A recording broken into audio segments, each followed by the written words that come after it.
we wanted to do as an organization.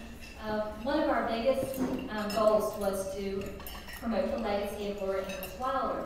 And we wanted to honor some of the people that have contributed over the years to preserving that legacy. And there are many, more than we could ever name. People that have passed away years ago, and people who are still active in preserving Laura's legacy today. But one name, of course, came to mind immediately, and that would be Bill Anderson.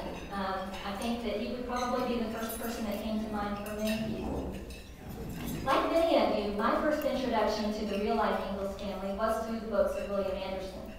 I can still see clearly the school lunchroom where I first encountered his name. I was 11 years old, and I just made a new friend at school who was as enamored with the Little House books as I was. When I lived in Mississippi, she said, I knew a girl who had a book about the real Ingalls family, and she let me borrow it. It was called The Story of the Ingalls. Although I had known the Little House books were based on the author's own childhood, it had never occurred to me before that I could know more about them. A flame of passion to know more about the little girl named Laura Ingalls that I already considered a dear friend was born that day. I had to get my hands on that book. My mother helped me search for it, and before long we had discovered and contacted the home site, who sent us packets of information, but best of all, order forms with a long, beautiful list of booklet after booklet about our beloved characters, all by William Anderson. My friend and I devoured them all, but they only served to ignite our curiosity.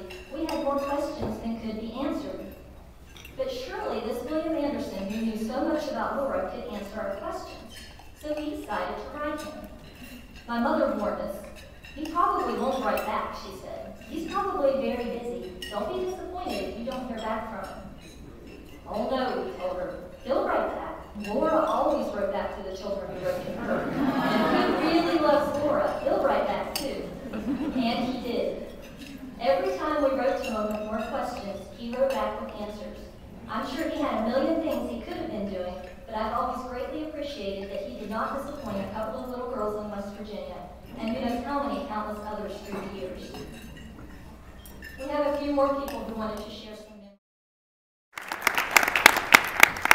memories.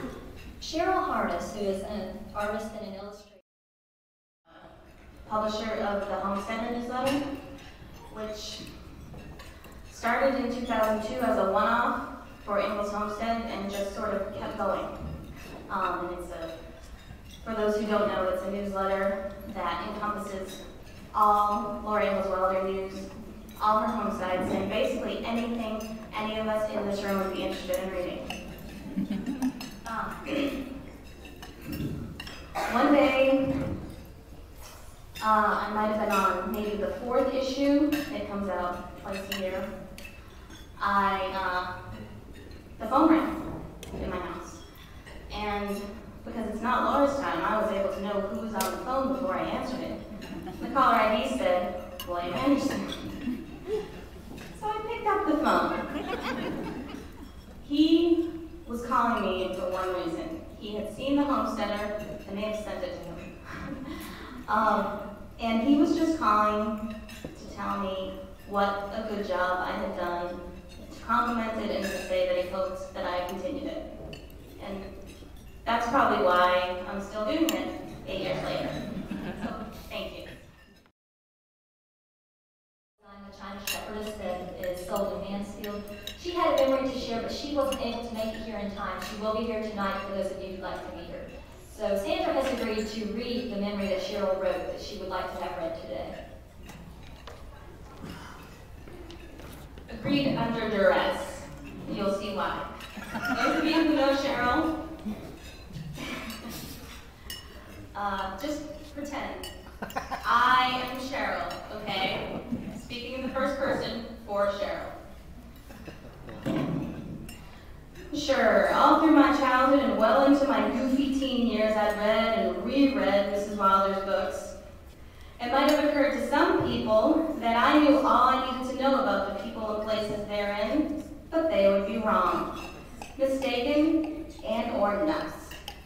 I am absolutely one of thousands of fans who rejoice to find that some wonderful someone by the name of William Anderson had researched and written the backstories and missing accounts of Laura's and Amanda's families, their adventures, and what became of them. And oh my gosh, there were pictures. I could see what they really looked like, at least in their unsmiling, alas, photographs.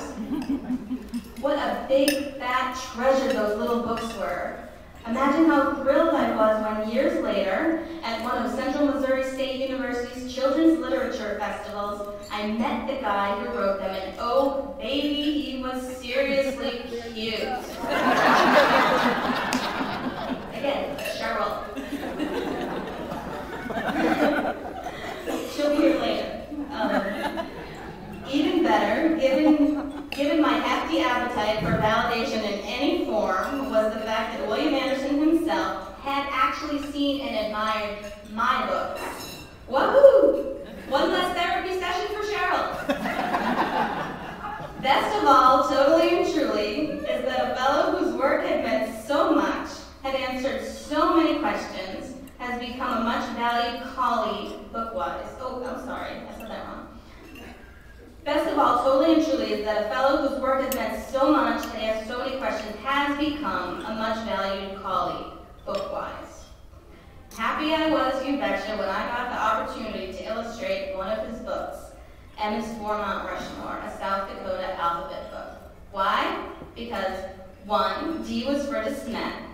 I'd be able to draw the Ingalls family and the Wilder brothers in their LT on the P. And 2, the author was seriously cute, and he was my friend. My friend, Bill.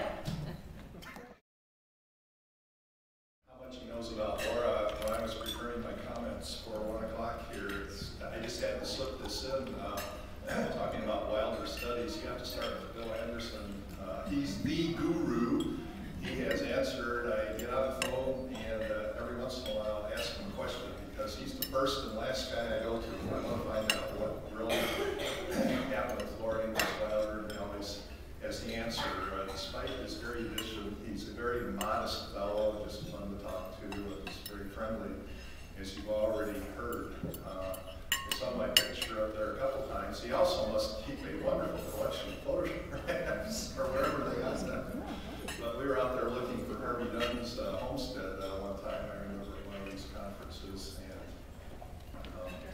And I taught history at South Dakota State University in Brookings for 29 years, and Bill has a connection there. He has a lot of, he knows more people in Brookings who have connections to Laura than I do.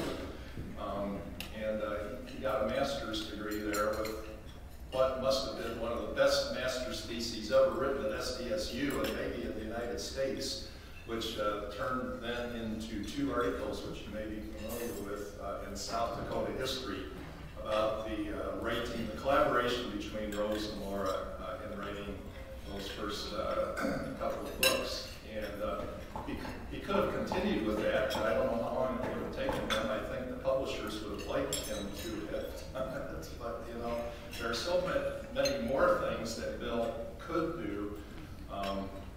His professor there was Ruth Alexander, who died recently, and a lot of people might think of Bill as someone who was aiming at the general audience or at a younger audience, and he's very, very good with that. But he is also a scholar's scholar.